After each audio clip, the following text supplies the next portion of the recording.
et je donne quelques leçons de hockey dans une ligue d'homosexuels.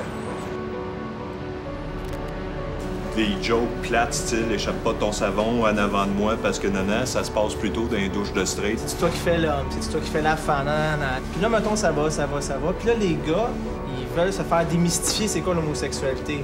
Mais moi, je veux dire, je veux juste jouer au hockey, tu sais.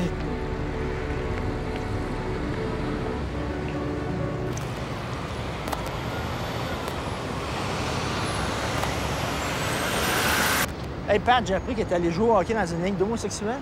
Définitivement, Richard. Imagine que t'as pas scoré. Définitivement pas, Richard.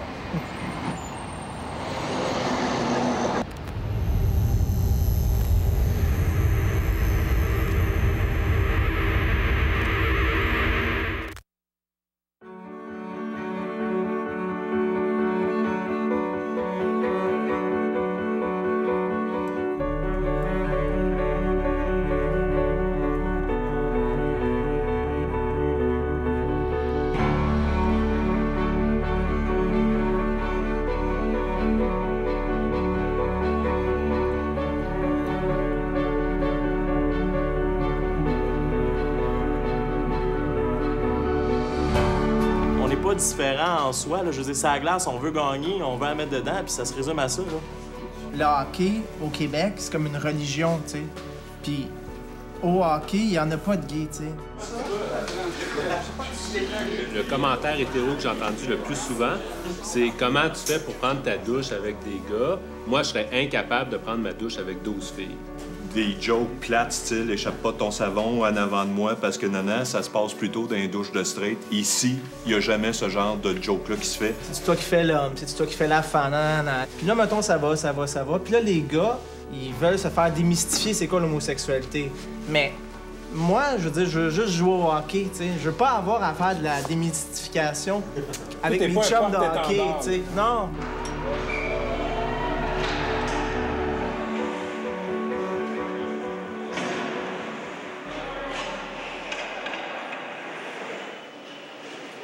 Vendredi soir à l'Aréna Camillien-Aude. La Ligue des Dragons ressemble à n'importe quelle ligue de garage, à la différence qu'elle compte une majorité de joueurs homosexuels. Pourquoi une ligue de hockey pour vous? Parce que sinon, moi, je ne serais pas allé dans une ligue straight. Parce que c'est tout le fait de dire, bon, ben là, tu sais, quasiment dire au gars, là, excusez, je suis gay, là, tu sais, ça me dérange pas trop, là. Moi, je me sentais pas à l'aise avec ça. En quoi tu te sentais pas à l'aise? Pourquoi? Souvent, ce qui arrive, c'est qu'ils parlent aux enfants, de leurs blondes, tout ça. Puis là, toi, t'es à côté, puis si t'es pas à l'aise avec ça, ben là, t'es là, tu rougis, puis à un moment donné, tu sais, tu... Forcément, quelqu'un va te dire, puis toi? Ben oui. Si tu prends la décision qu'il n'y a plus de barrière, c'est ta décision personnelle. Tu peux dire, moi, j'en ai assez que mes discussions s'arrêtent, qu'il y ait une limite à mes discussions avec les gars straight avec qui je joue, puis qu'on a du fun ensemble, on parle de la game qu'on a jouée ou qu'on va jouer, puis à un moment donné, pogne le mur. Là, tu fais. Là, à un moment donné, moi, je me suis tanné de pogner le mur. Fini par avoir une barrière. Tout le temps. Tout le temps. C'est tout le temps une dynamique. Tu rentres chez vous un peu triste parce que tu dis, voyons, on s'entendait bien, c'était le fun. Il parlait de sa blonde ou de sa famille. Moi, je parlais. On échangeait sur des valeurs, sur la vision du jeu, je sais pas, n'importe quoi. Puis là, à un moment donné, ça s'en vient. Là, t'arrives, bang! Moi aussi, je suis comme Jean-François, je joue dans 2 ligues. Je viens de Saint-Jean, puis je joue au collège militaire à Saint-Jean. Et quand je l'ai annoncé, c'est sûr que ça a créé un petit malaise parce qu'ils ne savaient plus comment réagir. Comment tu l'as annoncé? On m'a une question piège. Comment ça fait que t'as pas de blonde, hein? Puis comment ça fait que tu viens jouer avec nous autres? Puis, je garde, là, je vais vous le dire, là, je suis gay.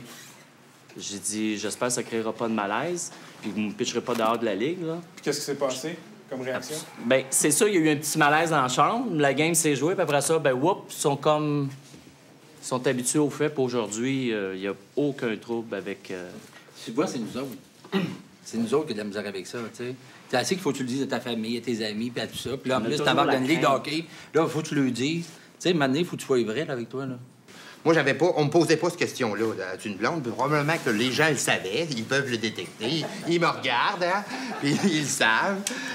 Puis là, tout d'un coup, une journée, ils posent pas de questions. Tout d'un coup, ils font 1 + 1. Puis là, tout d'un coup, au party de fin d'année, le chum, il est là. Puis personne qui pose de questions. Puis tout le monde est bien content de venir me parler. Donc toi, t'as pas eu à l'annoncer. J'ai pas décidé de faire une annonce. J'ai pas besoin, avec les gars avec qui je joue au hockey, de leur dire avec qui je couche. Moi, j'ai pas besoin de leur dire ça. Puis qui j'aime dans la vie. Souvent, la joke qu'on entend, c'est « Hey, 200 passés, des affaires des douches. » Ben, pauvre toi, non. C'est plate, mais il se passe rien. Absolument pas. Puis là, ils sont déçus quasiment, tu sais. OK. Parce que leur fantasme, je sais pas. Là. Non, mais en fait, ça ramène au préjugé que tous les gays baisent à tous les jours, en fait, 6 fois par jour. Ben oui. Ah oui. Quand je l'ai annoncé, le malaise, comme je vous dis, c'est pas moi qui l'ai eu, mais c'est eux autres, parce qu'ils ont été 3 semaines à pas prendre leur douche. Ça devait sentir bon. J'étais à peu près pratiquement le seul. J'avais les douches à moi tout seul. J'avais la place, puis j'avais l'eau chaude que je voulais. Mais Sauf le qu'à un moment donné, je leur ai retenu? dit, le bande de caves, réveillez-vous. Faites 10 ans, je suis gay, que je joue avec vous autres. Je n'ai jamais sauté dessus. Je ne vais pas commencer aujourd'hui, puis je l'ai affirmé. Ben ouais. Comment ils ont réagi? La semaine d'après, tout le monde était dans la douche, puis ça niaisait un peu. Ça me faisait des jokes, puis ça a passé. Mais le malaise, c'est eux autres qui l'ont quand on l'annonce. Nous autres, ça me prend toute notre change pour l'annoncer. On a peur de la réaction, mais le malaise, après ça, il est de l'autre bord, dans l'autre camp. La game va commencer dans à peu près 10 minutes. Là, on est tous dans la chambre, on parle, t'es avec des gays, OK? Mais attends d'être sur la glace. C'est pas la même chose. Quand t'es sur la glace, les lumières sont allumées, il y a une POC, tu cours après la POC. T'as pas l'impression, tu sais même, tu vas oublier que tu joues avec des gays, c'est sûr.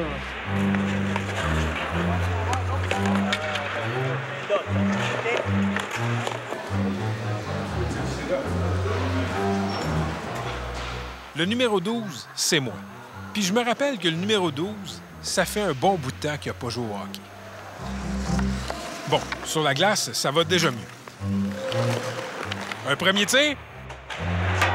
Ouais, bon, on va enlever ça au montage. Un deuxième tir? Ben, ça s'améliore, mon affaire.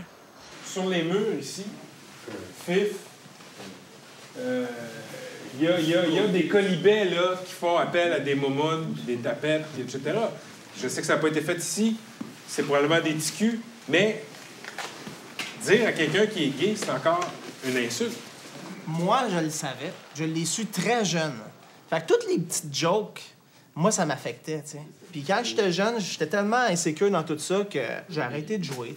Là, maintenant, je suis établi, je travaille, je suis fier de ce que je suis. Je vais aller jouer dans une ligue hétéro, je vais leur dire que j'ai ma compagnie de construction, puis tout ça. Puis ils vont faire « Ah, un gars de construction qui est gay, nanana. » Puis ils vont tout oublier, là, tu sais. Puis ça va être cool, là, tu sais.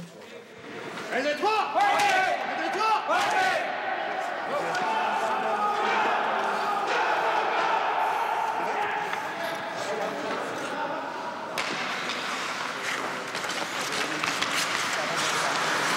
Tu sais, nous autres, on est plus vieux. La moyenne d'âge, peut-être 40 ans.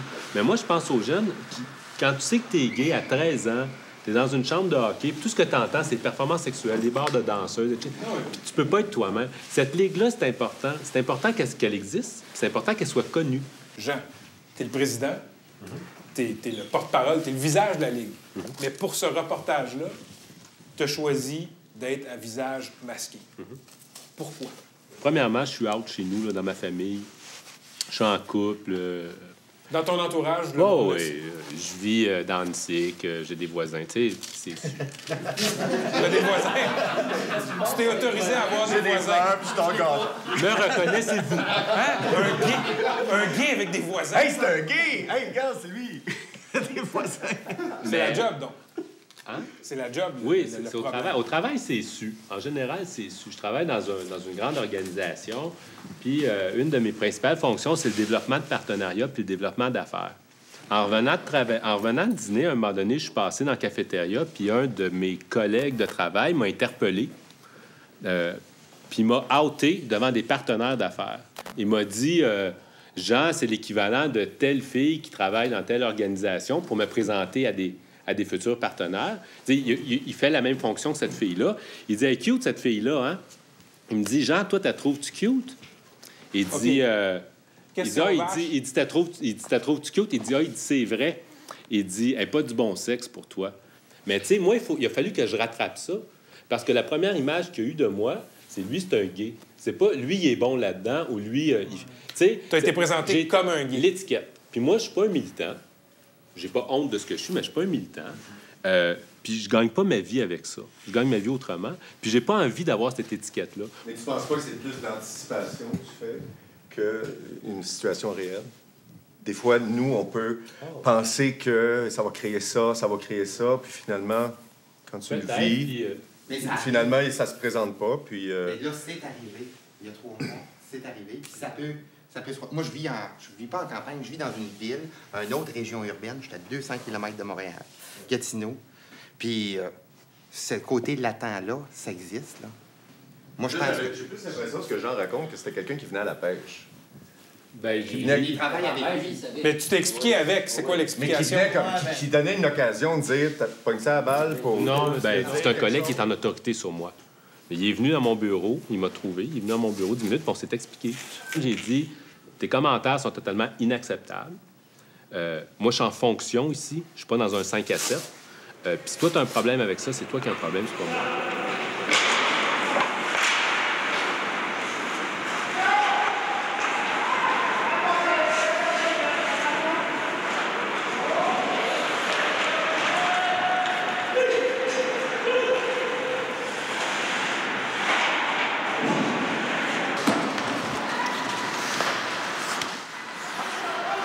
Je travaille dans le domaine de la construction. Je travaille dans le secteur de Hampstead, Ville-Mont-Royal et les gros coins. Il y a certaines maisons que je vais rentrer. Si je leur annonce que je suis gay, j'aurai même pas le temps de finir ma phrase, que je vais toujours être dans mon camion puis m'en aller, parce qu'ils me laisseront pas travailler dans ces maisons-là. Non, mais c'est pas question. C'est pas question, mais c'est que... Christian, c'est pas, regarde, ça me gêne pas. J'ai passé partout, j'ai passé à toutes les émissions à date. Il y a des gens qui m'ont arrêté sur la rue un coup. Il y a une dame me pose la question, elle dit, c'est-tu moi? J'ai dit, oui, c'est moi. Elle est partie à pleurer un peu sur ma rue aussi, parce que le matin, qui s'est passé dans le Journal de Montréal, son fils s'est averti. C'est pas les gens de Montréal, là. C'est des gens de la campagne qui étaient ici. Pas trop loin de Montréal, en passant. Et qui a dit, mon fils, quand il a vu ça dans le journal, il nous a annoncé officiellement qu'il était gay. Mais on le savait déjà, mais c'est pas à nous aller courir après. Mais c'est des émissions comme qu'on fait là présentement, ça rouvre bien des portes à bien du monde.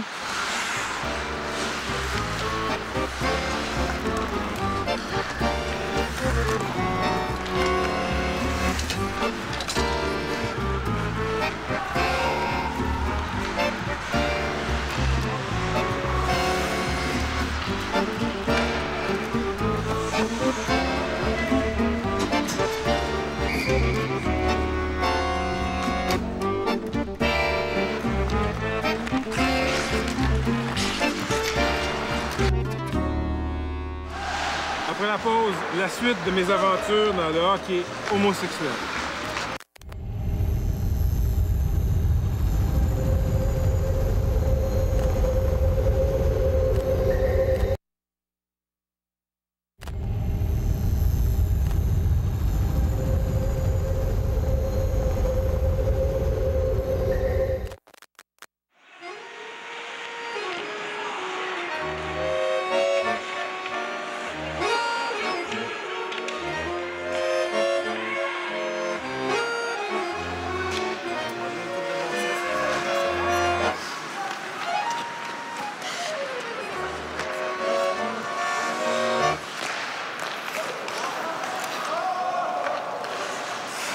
J'ai laissé prendre une avance de 4 à 1. Là, on est en train de remonter. C'est notre stratégie. C'est ce qu'on s'était dit avant le game. On les laisse s'enfler à la tête, devenir trop confiants. Donald, quand on a commencé les démarches pour ce topo-là, tu voulais pas être identifié. Tu as changé d'idée en cours de route. Je suis curieux de savoir pourquoi.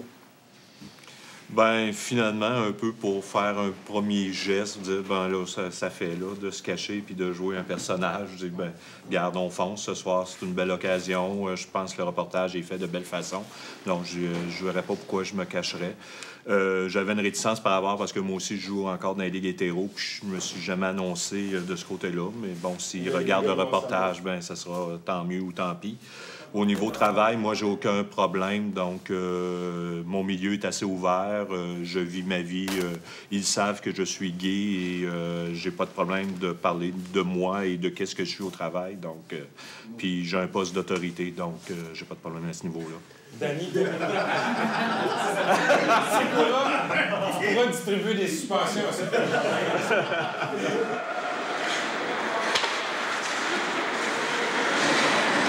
Donc, après 2 périodes, il reste 17 minutes. C'est 4-3 pour l'autre équipe. Mais La stratégie, c'est que maintenant, je commence à jouer comme du monde. Excusez-moi, j'ai des buts à compter.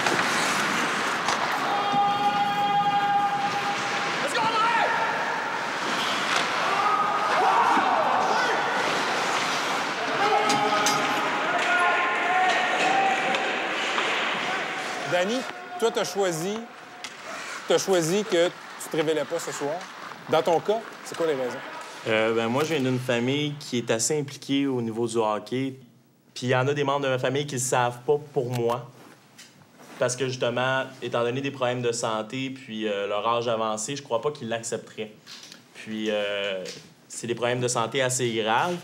Donc, je veux pas non plus rajouter ce souci-là à ces personnes-là. J'ai pas le goût, comme je disais, en blaguant, mais c'est quand même une réalité de devancer leur mort par cette annonce-là. Je pense pas qu'ils ont le... J'ai pas le besoin de leur annoncer, puis je pense pas qu'ils ont le besoin de le savoir. Il y aurait peut-être pas de souci. Oui, mais ça me tente pas de voir des personnes qui seraient supposées mourir dans 1 an, mourir dans 3 mois. Mais Jean-François, tu sais, d'un certain côté, il parle probablement de... Tu sais, tes grands-parents n'ont pas la mentalité que nos parents peuvent avoir présentement. On parle des gens qui ont 60, 70, 80, 90 ans. Oui. Ils t'aiment, ils t'adorent, ils t'ont gâté toute ta vie. Ils t'ont peut-être mis sur le testament, je suis désolé de parler de ça, mais ça arrive qu'à un moment donné, ils apprennent que t'es gay. Là, pour eux autres, là, t'as un peu, là, gay dans ces années-là, qui vivaient ça, ils ont peut-être eu quelqu'un. Il y a plein de films qui se passent dans leur tête, là. Il y en a des fois que c'est mieux pas savoir que de le savoir, là. Mais peut-être qu'ils ont des préjugés de ce que Ouais, qu'est mais... un gay. Peut-être qu'ils ont des préjugés de ce qui arrive à un gay dans le monde. Oui, mais Jean-François... Puis là, quand ils ont devant eux quelqu'un qu'ils aiment, qui leur dit « il n'y en a pas de problème », ils font « ah, Est-ce que prendre cette chance-là, ça en vaut la peine? » C'est juste ça. Mais ça, je pense que c'est quelque chose d'assez personnel. Je pense que c'est... Donc, c'est surtout pour ça, c'est plus pour pas qu'il y ait un souvenir négatif de toi ou qui pense des choses qui n'auront pas le temps de mettre au clair avant que... C'est pas négatif d'être marié. Non, mais initialement, ils peuvent le voir négativement. Puis le temps qu'il l'accepte puis qu'il soit à l'aise avec ça, ben il peut être trop tard. Il ne faut pas oublier que nous autres aussi, là, on a pris du temps pour l'accepter. Mais c'est ça. Ça dépend. Si on est porteur puis qu'on a eu des empreintes très fortes de dire que ton identité menace l'identité des autres ou menace l'équilibre, qu'il soit familial ou qu'il soit social, à un moment donné, là, tu as une responsabilité envers toi de dire, premièrement, c'est faux.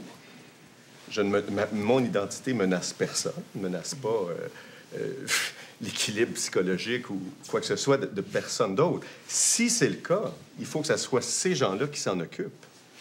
Pas moi en me cachant. Pas moi en inhibant ma vie.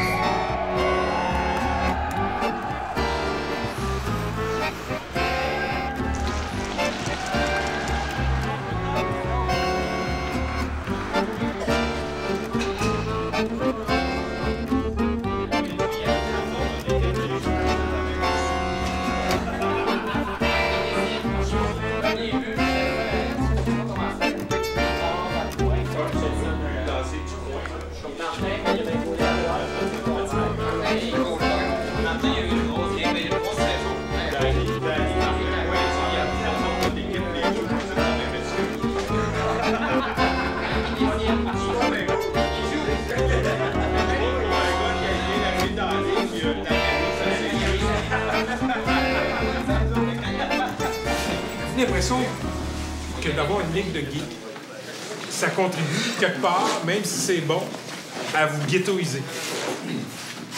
Ben, je penserais pas parce qu'il y a du monde qui viennent de Sorel, il y a du monde qui viennent de...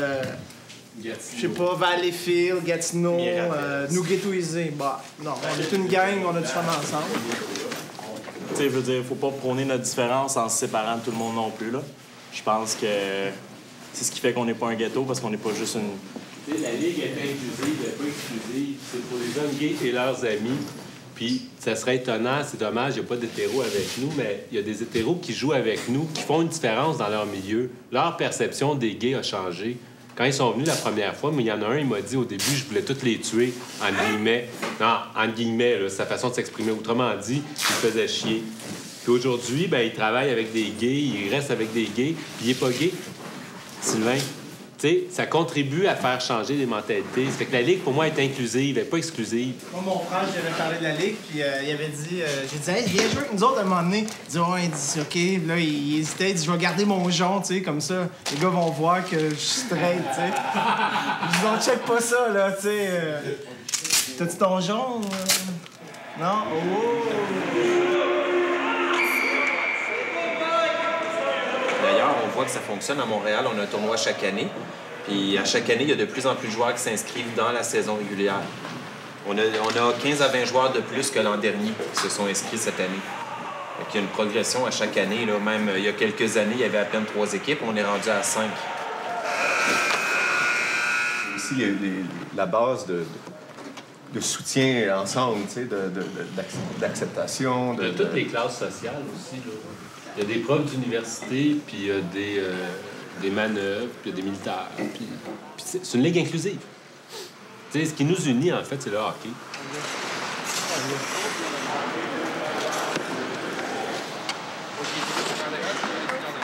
Encore un autre. Martin, tu as joué junior majeur? Oui. À l'époque, est-ce que tu étais affiché? Non. Est-ce que tu le savais? Je le savais, oui, mais j'étais pas sorti du garde-robe, comme on pourrait dire. Tu n'étais pas sorti du garde-robe. Puis, est-ce qu'il y a des gens dans ton entourage qui avaient un doute, qui le soupçonnaient? Il y en avait un qui le savait. Il n'a jamais parlé. Que j'ai annoncé officiellement à la fin, quand je ne jouais plus junior. Il m'a répondu qu'il savait, mais il n'a jamais parlé aux autres. Comment il savait? Les doutes, il restait avec moi en pension. OK. Ça a donné qu'il a pesé supplé sur une vidéo. Ça a donné que le film qu'il jouait, c'était pas... C'était pas Emmanuel. Non. Emmanuel sans E. C'était Emmanuel. OK. Tout le monde ici a une expérience de hockey autre que cette ligue-là. Toi, tu as joué un bon calibre junior majeur. Ça se peut-tu, un petit cul junior majeur dans la chambre qui s'affiche, qui dit « Moi, je suis gay ». Je pense pas que ça se fasse prochainement. Je pense pas. Que tu joues junior majeur, tu joues midget 3A ou dans la Ligue nationale de hockey, t'es connu. Tu commences la saison, t'es nouveau, t'es une recrue, les estrades sont pleines, tu sors dehors, tu sors sur la rue, puis il va le spotter tout de suite. T'as noirceur, le soir, tu marches sur le trottoir, hein, t'es tout seul. Là. Il y en a qui sont pas tous eux autres en tête. Là. Tu peux manger une volée facilement comme ça, ou ça arrive encore de temps en temps dans les parcs, ces places-là. Mais c'est ça, il y en a, regarde, c'est partout. Le gars qui me fasse public... Martin pourrait prendre des exemples de gens médiatisés, de politiciens qui sont ouvertement affichés. Les chanteurs. Qui sont ouvertement... Il pourrait prendre l'exemple et dire, voyons, il leur arrive rien. Il y a des chanteurs, chanteuses qui... Il y a des maires, il y a des... Des juges, des médecins, des avocats. Puis peut-être qu'ils ne vont jamais non plus. Des hommes d'affaires. Si on pense à Boisclair, qui était ouvertement gay, il n'a pas eu facile pour se rendre là, puis il n'est pas resté là longtemps. Il y a eu d'autres problèmes en chemin, mais il y a eu ça qui n'a pas aidé. C'est pas... je pense pas que la politique, ce soit plus facile que la Ligue nationale, mais c'est certainement pas plus difficile. Peut-être les vieux joueurs de hockey dans la Ligue nationale, peut-être tu pourrais plus, mais quand t'as 20 ans, 21 ans, 22 ans... Ah, c'est sûr que l'âge... L'identité, c'est un chemin, hein? C'est pas... Ça nous prend du temps. À 16 ans, tu sais pas tout, hein? Tu sais pas tout, puis...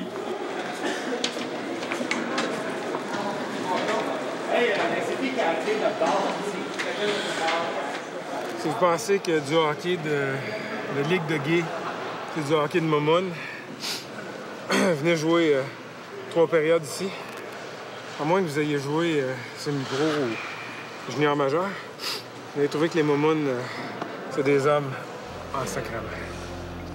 Mais même si dans la Ligue gay, les performances sont excellentes, la meilleure performance de la Ligue, c'est ce qu'elle offre comme rassemblement, de se retrouver, de former cette espèce d'énergie qui fait que des individus se libèrent, s'assument, se rassemblent, forment des amitiés, puis se rendent quelque part... c'est comme ça que ça se crée, hein, de passer de l'isolement au monde. Hein. Et la Ligue, c'est sa plus belle performance. Ça brise l'isolement. Absolument. Puis elle est en évolution. Écoute, elle est partie d'un gars qui s'est dit, très bon joueur de hockey, qui a écrit ça là, dans le fugue. Là. Ça existe-tu des gars qui jouent au hockey, des gays qui jouent au hockey? Tu sais, ils voulaient autre chose. Ils voulaient... Parce qu'ils savaient qu'il y en avait des gays.